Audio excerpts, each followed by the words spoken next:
2025 රචනා ප්‍රශ්නේ පළවෙනි ප්‍රශ්නේ. හරිද? ලොජික් ගේට් ප්‍රශ්නයක කතා කරන්න තමයි හදන්නේ. හරි. පළවෙනියටම අපිට ඒ කොටසෙන් දීලා දිනවා මෙන්න මේ වගේ ප්‍රකාශනයක්. හරිද? මෙන්න මේ වගේ ප්‍රකාශනයක් දීලා දිනවා. මේක අපිට ප්‍රශ්නේ විදිහට දීලා දිනවා. බූලිය බීජ ගණිතයේ භාවිතයෙන් මෙන්න මේ ප්‍රකාශයට සමාන බව සාධනය කරන්න කියලා. ඒ කියන්නේ අපි දැන් මේක සුළු කරලා පෙන්නන්න ඕන බීජීය ගණිතයේ භාවිතයෙන් මෙන්න මේ ප්‍රකාශනයට මේක සමාන වෙනවයි කියලා. හරිද? හරි. එතකොට දැන් මේ වගේ ප්‍රකාශනයක් දුන්නාට පස්සේ දැන් ඔයාලා පේපර් එකට හම්බෙන්නේ මෙහෙම ප්‍රකාශනේ. මුලින්ම බලන්න ඕන ඔයා මෙන්න මේකේ.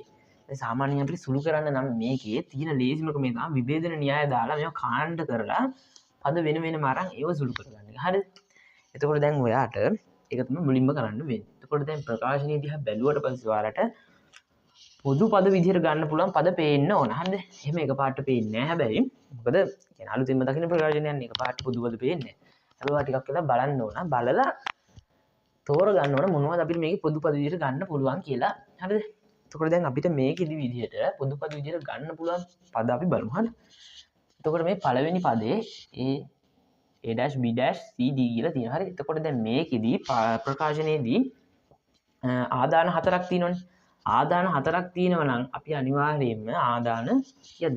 ආදාන තුනක් පොදු කරගත්තොත් තමයි ඉතුරු එක අපිට මොකක් හරි න්‍යායක් භාවිතා කරලා අයින් කරගන්න පුළුවන්. එහෙනම් අපි තුනක් පොදුවේ හොයා ගන්න ඕන. හරිද? එතකොට දැන් මේකට පොදුවේ විදිහට බැලුවට පස්සේ දැන් මම මේ ගාන මුලින් හැදුවානේ. එතකොට දැන් මට පේනවා මේකේ මොන පදද පොදු විදිහට ගන්න පුළුවන්. එතකොට දැන් ඔයාලා මුලින්ම ගාන හදනකොට ඔයාලට එකපාරට පොදු පද පේන්නේ නැති වෙන්න පුළුවන්. හරිද? ඒකට ඔයාලා ටිකක් වෙලා බලලා මේක ඇතුළේ ඉරි ඇඳගෙන මේවා මේකට පොදුයි මේකට මේක පොදු කියලා පද දෙක ගානේ කාණ්ඩ කරගන්න උත්සාහ කරන්න. හරිද? ඊට පස්සේ ඔයාලට පුළුවන් මේක සුළු කරගෙන යන්න. හරි. එතකොට මම හොයාගත්තා මෙන්න මේ පළවෙනි පදේට පොදු වෙනවයි කියලා මෙන්න මේ තුන්වෙනි පදේ. හරි. එතකොට බලන්න දැන් මේක අපිට ගන්න පුළුවන් මේ දෙකේම තියෙන ඒවට විදිහට A-CD ගන්න පුළුවන්. හරි. A-CD මේකෙත් තියෙනවා A-CD මේකෙත් තියෙනවා. එතකොට B මේකට දෙකටම පොදු නැහැ. හරිද? එතකොට අපිට පුළුවන් මෙන්න මේ පද දෙක අපිට මේකට පොදු කරලා ගන්න. හරිද? මෙන්න මේ පද දෙක අපිට පොදු කරලා ගන්න පුළුවන්. ඊට පස්සේ දෙවෙනි පදයට ආවට පස්සේ දැන් මේකට පොදු පදයක් විදිහට අපිට ගන්න බැලුවට පස්සේ අපිට පුළුවන් ඒකෙදිත් හොයාගන්න මෙන්න මේ ඒකත් මෙන්න මේ දෙවෙනි පදෙත් එක්ක පොදු වෙන මේකෙත් A-BC තියෙනවා. එතකොට මේකෙත් A-BC කියන දෙකම තියෙනවා. හරිද? දෙකේම තියෙන ඒ තුනම. හරිද? ඒත් අපිට මෙන්න මේ දෙක ආයෙ පොදුයි කියලා ගන්න පුළුවන්. හරි? මේ අපි කරන්නේ කාණ්ඩ කිරීමක්. හරිද? ඊට පස්සේ මේ පදේ දිහා බැලුවොත් මේකට තියෙනවා AB D dash. හරිද? මේකේ තියෙනවා AB D dash. එතකොට C පොදු නැහැ දෙකටම. එතකොට අපිට පුළුවන් මෙන්න මේ දෙකත් පොදු කරලා ගන්න පුළුවන්. හරිද? ඊට පස්සේ දැන් මේ පදේ තියෙන මේකත් සුළු කරගන්න අපි තවත් පදයක් එක්ක සුළු කරන්න ඕන. හරිද?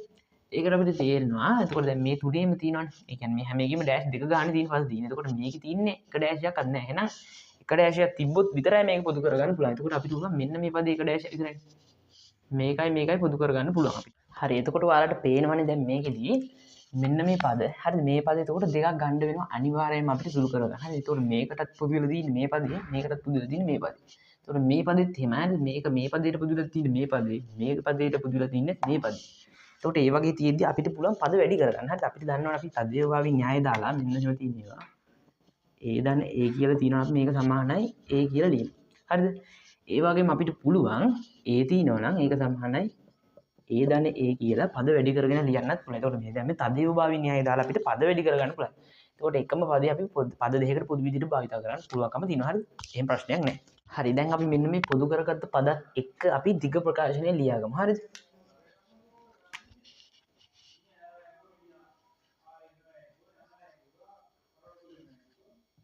හරිද? දැන් මේ පදේට පොදු පදේ මේකනේ. එහෙනම් මේක වැඩි කරගෙන ඒක මේ ළඟට ගමු. හරිද? හරි. එතකොට දැන් මේ පද දෙක මේ පදේට ඕන පොදු පදේ හදාගත්තා. ඊට පස්සේ මේ පද දෙක යන ලියමු. හරි. හරි. මේ ලියුවේ එතකොට මේ පදේ. ඊට පස්සේ ඒකටත් පොදු මේකනේ. එහෙනම් මේක ආයෙ එතනින් ලියා ගන්න ඕන අපි. හරි. ඊළඟට තියෙන්නේ මේ පද දෙක කියලා ලියන්නනේ. හරි. එතකොට මේ පදේ මෙතන ලියලා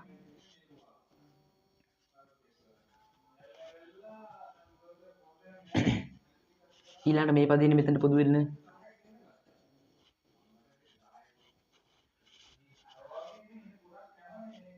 හරි. ඊට පස්සේ තියෙන අපිට මෙන්න මේ පදේට පොදු මේ දෙක ලියා ගන්න. හරිද? එතකොට දැන් මෙතන මට ඉඩමක් හින්දා මම මේ යටින් ලියන්නම් ඒක. හරිද? දැන් මේ පදේට පොදු වෙන හරි මේ පදේ මෙතන ලිව්වේ අපි මේ පදේට පොදු කරගන්න. දැන් මේ පදේට පොදු කරගන්න ආයි මේක ලියන්න ඕන මෙතන හරි.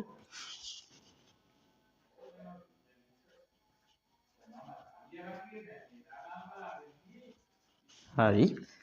දැන් ඔන්න ඔය විදිහට අපිට දැන් මෙතන තියෙන එක 1 2 3 4 5 6යි නේ. ඒතකොට මෙතන අපිට තියෙනවා 1 2 3 4 5 6යි 7යි 8ක් තියෙනවා හරිද? එතකොට ඔන්න පද 8කින් උත් දිග ප්‍රකාශනයක් අපිට ආවා. එතකොට දැන් මේවා ලියන්න ඕන. හරිද? ඔයාලට පුළුවන් නම් මෙතන පද දෙයක් කරලා ගන්න එකල් ලියලා පෙන්නන්න තදේව භාවී න්‍යාය කියලා. හරිද? එහෙම ලියන්න. හරිද? එහෙම ලියන්නේ හොඳයි. ඊට පස්සේ දැන් අපි පොදු පද දෙක ගානේ හදාගත්ත ප්‍රකාශනය. ඊට පස්සේ අපිට දැන් පුළුවන් මේවට පොදු පද එළියට අරගෙන තනි තනියව එළියට ගන්න පුළුවන්. හරිද? කියන්නේ වරහන් ඇතුළට ගන්න පුළුවන් අපිට අයින් කරගන්න ලේසි වෙන්න. ඒකට දැන් මේ පළවෙනි ප්‍රකාශය බලන්න. හරිද? මේ දෙකෙන් දැන් අපිට මොකද ගන්න පුළුවන්? A-CD A-CD ගන්න පුළුවන්. ඒතකොට B පොදු නෑ දෙකටම. හරිද? ඒතකොට B අයින් කරගන්න පුළුවන්.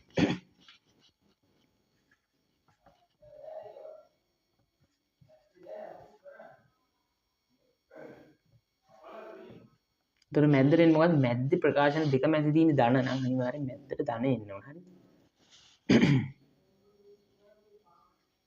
හරිද? ඒතකොට මෙතනට ඩොට් එකකින්. හරිද? ඉතින් අපි ලියන්න අවශ්‍යතාවය නැහැ ඩොට් එකකින්. හරිද? දැන් අපි මේ දෙකටම පොදු මොකද්ද? A' පොදුයි දෙකටම C පොදුයි. හරිද? D පොදුයි. හරිද? එතකොට ඒ පද ටික අපි එළියට පොදු නැතිව වරහන් ඇතුළට ගන්න පුළුවන්. හරිද? එතකොට මෙතනින් ගත්තොත් A' B ගන්න බෑ. හරිද? dash CD තමයි පොදු. ඊට පස්සේ B dash. එතකොට මෙතන මැද්දට එන ලකුණ අනිවාර්යෙන් ධන එන්න ඕන. පද දෙක මැද්දේ තියෙන ලකුණ ධන නම් ධන එන්න ඕන මැද්දට. එතකොට මෙතනට එන්න ඕන ඩොට් එක. හරි. හරි. දැන් අපි මේ දෙකට පොදු පද අරන් ඉවරයි. ඊට පස්සේ ධනනේ තියෙන ප්‍රකාශන වල තියෙන ධන. එහෙනම් දැන් මේ පද දෙකට පොදු මොනවද කියලා බලමු. A dash පොදුයි B පොදුයි. හරිද? මෙන්න මෙතන dash එකක් දාන්න අමතක කළා. හරිද? මේ B මේ D ගේ dash එක මෙතනට එන්න. හරිද? ඒතකොට මේකෙදි A පොදුයි B පොදුයි C පොදුයි. හරි දෙකේම තියෙනවනේ මේ විදිහට පද. A dash B C. ඒතකොට වරහන් ඇතුළට එනවා D dash ධන D. හරිද? ඊට පස්සේ මේ ප්‍රකාශන දෙක බැලුවට පස්සේ මේකෙදි අපි පේනවා A B D dash කියන එක පොදුයි. හරිද? A B D dash වරහන් ඇතුලේ C dash ධන C. හරි. ඊට පස්සේ මේ පද දෙක බැලුවට පස්සේ මේකෙදි අපිට පේනවා A B C කියන තුන පොදුයි. හරිද? A B C D D dash ධන D කියලා ලියන්න පුළුවන්. හරිද? හරි. ඔන්න දැන් අපි මේවට පොදු පද ටික එළියට අරගෙන පොදු නැති පද වරහන් ඇතුළට දාගෙන තියෙනවා. හරිද? එතකොට මේ දැම්මේ මොන න්‍යායද? මේ දැම්මේ විභේදන න්‍යාය. එතකොට ඔයාලා දැන් මේක සුළු කරද්දී අනිවාර්යෙන් ලියන්න ඕන මොන න්‍යායද කියලා. හරිද? හරිද? විභේදන න්‍යාය තමයි දැම්මේ. අනිවාර්යෙන් කරන පියවරක් ගන්න ඕගොල්ලෝ විභේද න්‍යාය දාන්න ඕන. හරිද? ඒකට පළවෙනි එකටත් ඔයාලා දාන්න. පළවෙනි එකේ පියවර විදිහට ගත්තේ තදේව භාවී න්‍යායයි. තදේව භාවී න්‍යායයි පද එහෙට මෙහෙට අරන් යන න්‍යායකුත් දෙන්න. හරිද? එතකොට මේක තදේව භාවී න්‍යාය කියලා දාලා තියන්න ඕගොල්ලෝ. මොකද අපි අඩුවෙන් තියපු පද වැඩි කරගත්තා. හරිද? එතකොට මේකට තදේව භාවී න්‍යාය කියලා ලියන්න. අනිවාර්යෙන් න්‍යායයන් ටික ලියන්න ඕන ඕගොල්ලෝ. හරිද? හරි. ඊට පස්සේ මේ විදිහට දාගත්තට පස්සේ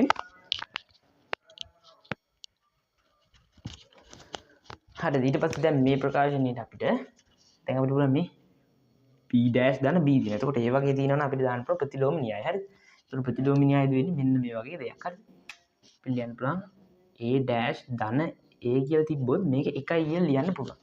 ඊට පස්සේ A dash dot එකත් එක්කේ තිබ්බොත් සමානයි බිඳුව වෙනවා. හරිද? මෙන්න මේක තමයි ප්‍රතිලෝම න්‍යායේ තියරිය. හරිද? එතකොට මේක දාන්න පුළුවන් මේ හැම තැනකටම. හරිද? හරි. අපි දැන් ඒක දාමු. හරි.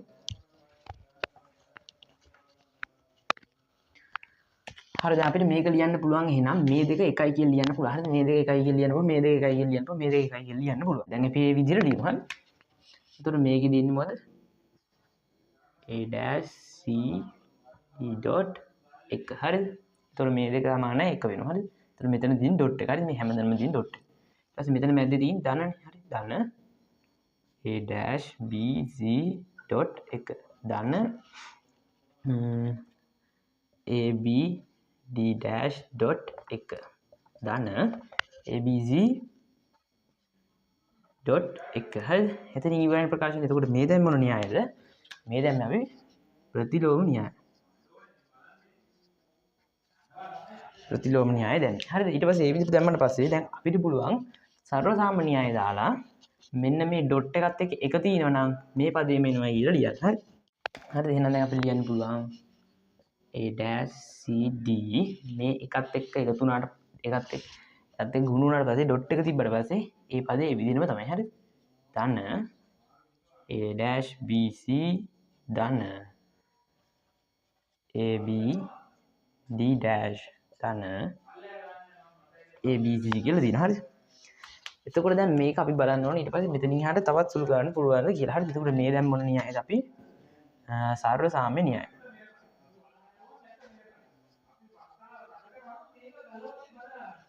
සර්ව සාම්‍ය න්‍යාය. දැන් මේක තව සුළු කරන්න පුළුවන්ද කියලා බලන්න ඕන. හරිද? එතකොට දැන් මේවට ආයිමත් පොදු පද ගන්න පුළුවන්ද කියලා බලන්න ඕන. හරිද? එතකොට දැන් මේ දෙකට ගන්න පුළුවන්ද? බැහැනේ. එතකොට මේකේ තියෙන d කියන්නේ AC තියෙනවා. හැබැයි මේකේ තියෙන B, මේකේ තියෙන B, මේකේ තියෙන D. එතකොට ඒ දෙකට ගන්න බෑ. හරි. එතකොට මේ දෙකට ගන්න බලනවා A B C තියෙන A B D තියෙන. එතකොට මේ දෙකෙත් පොදු පද තුනම පොදු නැහැ. හරි. එතකොට පොදු පදයක් විදිහට එළියට ගන්න විදිහක් නැහැ. එතකොට කැපෙන පදයක් ගන්න ඕන. හරි. දැන් අපිට ගන්න මේ දෙකේ AC එළියට ගන්න. හරිද? මේ දෙකේ AC තියෙනවා කියලා එළියට ගන්න පුළුවන්. මොකද A dash මේකෙත් A dash. හරි. C තියෙනවා C තියෙනවා. හැබැයි එළියට ගත්තට වැඩක් නැහැ. D B කියලා එකක් තියෙනවා. කැපෙන්නේ නැහැ. අයින් කරන්න පුළුවන් පදයක් වෙන්න ඕනේ එළියට ගන්න. හරි. ඒකට ඒ වගේ වරන් තේරුමක් නැහැ. ඒකට දැන් අපි දැන් මේ දෙක බැලුවා. ඒ දෙක තිබ්බෙත් නැහැ. හරි. ඊට පස්සේ ආයි බලද්දි දැන් මේ වෙන පදයක් එක. දැන් මේ පදයක් එක අපිට ගන්න පුළුවන් තව පදයක් තියෙනවා බලන්න. දැන් ABC තියෙනවා. මෙතන ABC තියෙනවනේ. එහෙනම් අපිට මෙන්න මේ පදේ එළියට ගන්න පුළුවන්. ඒ කියන්නේ මේ පදේ පොදු කරගන්න පුළුවන්. හරි. හරි. එතකොට මම මේ පදේ දැන් මුලින් ලියා ගන්නවා. හරි. දැන්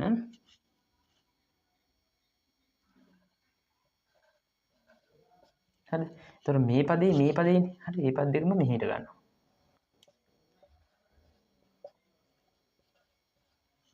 හරිද?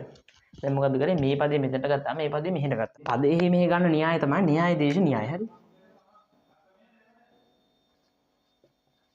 න්‍යාය දේශ න්‍යාය. එතකොට පදේ හිට මෙහෙ ගන්නව නම් හැබැයි එකම ලකුණක් එනවා. ධන විතරයි තියෙන්නේ. අපිට මැද්දේ ඩොට් එකක් තිබ්බනම් අපි ඒව අමාරු ගන්න බෑ.